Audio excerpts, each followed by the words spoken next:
नमस्कार. Microsoft word म्हटलं की आपल्या डोळ्यासमोर काय येतं? कंटाळवाणे रिपोर्ट किंवा साधेसुधे डॉक्युमेंट्स, राईट? पण आज आपण याच नेहमीच्या वर्ड प्रोसेसरमध्ये दडलेली एक भन्नाट ग्राफिक डिझाईनची ताकद उलगडणार आहोत. एक अगदी कोरा कागद एका प्रोफेशनल डिझाईनमध्ये कसा बदलू शकतो हे पाहणं खरोखरच थक्क करणारं आहे.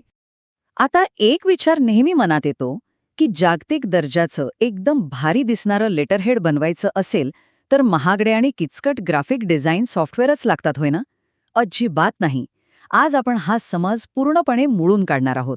आपण रोज जे मायक्रोसॉफ्ट वर्ड वापरतो ना, अगदी त्यातच एक जबरदस्त लेटर पॅड तयार करण्याची साधी आणि सोपी पद्धत आपण समजून घेणार आहोत. तर ही संपूर्ण प्रोसेस आपण 5 सोप्या टप्प्यांत डिकोड करणार आहोत. पहिलं म्हणजे डिजिटल कॅनव्हास सेट करणं, मग कस्टम ग्राफिक लेयर्स बनवणं, त्यानंतर ब्रँड आयडेंटिटी प्रस्थापित करणं. चौथा टप्पा आहे प्रोफेशनल वॉटरमार्क इफेक्टचा आणि शेवटी फुटर आणि इतर बारकावे फायनल करणं. चला तर मग सुरू करूया. पहिला टप्पा डिजिटल कॅनव्हास सेट करणे म्हणजेच आपल्या डिझाईनची पायाभरणी. कोणत्याही डिझाईनची सुरुवात बेस पक्का करण्यापासून होते. इथं सर्वात महत्त्वाचं आहे आपलं डिजिटल पान प्रिंटरच्या सेटिंगशी तंतोतंत जोडणं. यासाठी करायचं काय तर वर्डमधल्या लेआउट टॅबवर जाऊन पानाचा आकार स्टँडर्ड A4 निवडायचा आणि मार्जिन नॅरो किंवा कस्टम ठेवायचं. हा अगदी छोटासा बदल वाटेल, पण यामुळे आपल्याला डिझाईनसाठी पानावरील जास्तीत जास्त जागा मिळते. हे अगदी क्रुशियल आहे. दुसरा टप्पा कस्टम ग्राफिक लेयर्स तयार करणे. इथं आपण साध्या चौकोनाची चौकट खऱ्या अर्थाने मोडणार आहोत. या संपूर्ण प्रक्रियेचा गेम चेंजर जर कोणता असेल तर तो आहे एडिट पॉइंट्स. हे टूल म्हणजे खऱ्या अर्थाने तुमची कल्पकता मुक्त करतं. एखादा साधा शेप घेतला की हे टूल त्याच्या कडा आणि कोपरे तुम्हाला हवे तसे वाकवण्याची मुभा देतं. म्हणजे बघा, साचेबद्ध आकारांच्या मर्यादाच संपल्या.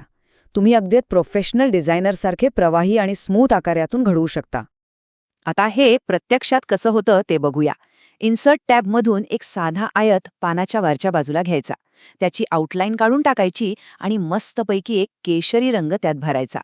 त्यानंतर खरी जादू सुरू होते.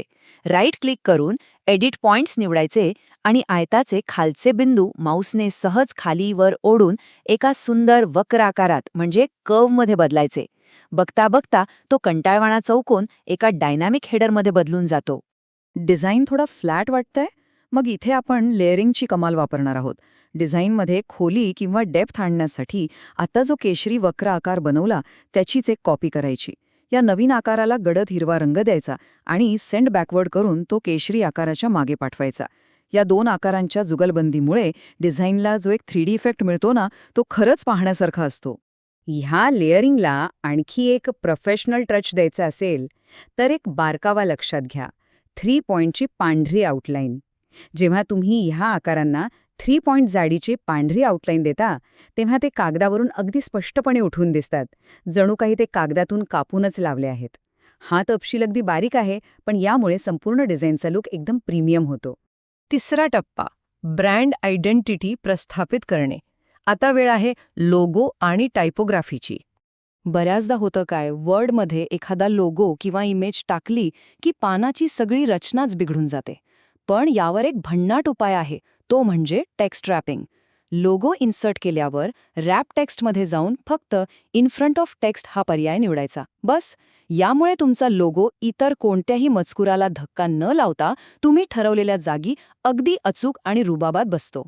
लोगो सेट झाला की पुढचा नंबर येतो अक्षरांचा, म्हणजेच फॉन्टचा. इथे एकाच वेळी 2 वेगवेगळ्या फॉन्टची निवड कशी काम करते ते पाहण्यासारखं आहे. संस्थेच्या मुख्य नावासाठी इम्पॅक्ट सारखा एकदम ठळक आणि मजबूत फॉन्ट वापरलाय, ज्यामुळे ते लगेच लक्ष वेधून घेतं. आणि त्याचवेळी स्थापना वर्षासाठी म्हणजेच इस्टॅब्लिशमेंट डेटसाठी चंक 5 सारखा थोडा स्टायलिश फॉन्ट वापरून त्याला हलका पिवळा रंग दिलाय. यामुळे मुख्य नावावर फोकस तर राहतोच, पण दुय्यम माहितीही उठून दिसते. आणि हो, फॉन्टच्या आकाराकडे लक्ष दिलं का? मुख्य शीर्षकाचा फॉन्ट साईज चक्क 40 ते 44 पॉइंट्स इतका मोठा ठेवला जातो. असं केल्यामुळे काय होतं तर हेडरच्या त्या संपूर्ण भागावर ह्या नावाचा एक दबदबा निर्माण होतो आणि पाहणाऱ्याला ते नाव अगदी ठळकपणे आणि अधिकृतपणे वाचता येतं. आता हेडर आणि मुख्य मजकूर यांच्यात एक छानशी सीमारेषा असायला हवी ना, त्यासाठी स्ट्रक्चरल सेपरेटर्सची मदत घेतली जाते. इथे एक 2 ते 3 पॉइंट जाडीची हिरवी रेषा आणि तिच्याच बरोबर एक अत्यंत पातळ केशरी रेषा पानावर ओढली आहे. ह्या रंगांच्या कॉम्बिनेशनमुळे हेडरला एक भक्कम बेस मिळतो. आणि याच रेषेखाली 14च्या फॉन्ट साईजमध्ये संदर्भ क्रमांक आणि दिनांक लिहिण्यासाठी एक सुटसुटीत जागा तयार होते, एकदम नीटनेटकी.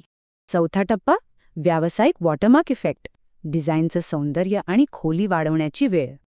इथे एक गोष्ट क्लिअर करतो, आपण वर्डमधला तो नेहमीचा साधा वॉटरमार्क वापरत नाही आहोत.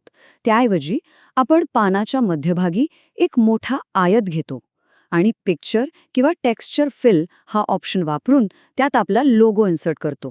ही ट्रिक आपल्याला वॉटरमार्कवर आणि त्याच्या आकारावर पूर्णपणे कंट्रोल देते. पण इथं खरी कसोटी असते ती ट्रान्सपरन्सी स्लायडरची. लोगोची पारदर्शकता इतकी अचूक सेट करायची असते की लोगो बॅकग्राऊंडला मस्त उठून दिसेल, पण उद्या जेव्हा त्यावर मुख्य मजकूर लिहिला जाईल तेव्हा तो अजिबात झाकला जाणार नाही. वॉटरमार्क हा कायम मजकुलाला सपोर्ट करणारा असावा, त्यात अडथळा आणणारा नसावा. 5वा आणि शेवटचा टप्पा, फुटर आणि तपशील अंतिम करणे, म्हणजे आपला कॅनव्हास पूर्ण करणे. या डिझाईनमधली सर्वात सुंदर गोष्ट म्हणजे व्हिज्युअल सिमेट्री. हेडरमध्ये आपण काय केलं, केशरी रंगाचा मुख्य आकार आणि त्याला हिरव्या रंगाची किनार दिली. फुटरमध्ये आपण अगदी ह्याच्या उलट करणार आहोत. एडिट पॉइंट्स वापरून हिरव्या रंगाचा मुख्य आकार आणि त्याला केशरी किनार. रंगांची ही अदलाबदल डिझाईनला एक जबरदस्त बॅलन्स आणि प्रोफेशनल लुक देते. फुटरचा आकार रेडी झाला की त्यात संपर्क माहिती द्यायलाच हवी. गडद हिरव्या बॅकग्राऊंडवर स्पष्ट दिसावा म्हणून आपण पांढऱ्या रंगाचा मजकूर वापरतो. साधारण 20च्या फॉन्ट साईजमध्ये फोन नंबर आणि पानाच्या अगदी मध्यभागी अंडरलाईन केलेली वेबसाईटची लिंक. डार्क बॅकग्राऊंडवर हा पांढरा रंग इतका क्लिअर दिसतो की आवश्यक माहिती एका सेकंदात वाचता येते. ही सगळी प्रोसेस पाहिल्यावर एक गोष्ट मात्र नक्की पटते, रोजच्या वापरातील साधनांमध्ये असाधारण आणि अफाट क्षमता दडलेली असते. आपण नेहमी वर्डचा विचार फक्त टायपिंग पुरता करतो, पण थोडी कल्पकता वापरली तर एखाद्या महागड्या सॉफ्टवेअरलाही लाजवेल असं प्रोफेशनल डिझाईन आपण यातच बनवू शकतो. हे अगदी सिद्ध झालंय. तर आजच्या या सादरीकरणातून आपण मायक्रोसॉफ्ट वर्डची एक पूर्णपणे नवीन आणि थक्क करणारी बाजू पाहिली. हा डिजिटल कॅनव्हास आता तुमच्यासाठी खुला आहे. मग विचार करा, या तंत्राचा वापर करून तुम्ही कोणतं नवं भारी डिझाईन तयार करू शकता. एका कोऱ्या कागदाला स्वतःचं रूप देण्याची ताकद तुमच्या रोजच्या सॉफ्टवेअरमध्येच आहे. तेव्हा प्रयोग करत रहा आणि नवीन गोष्टी शोधत रहा.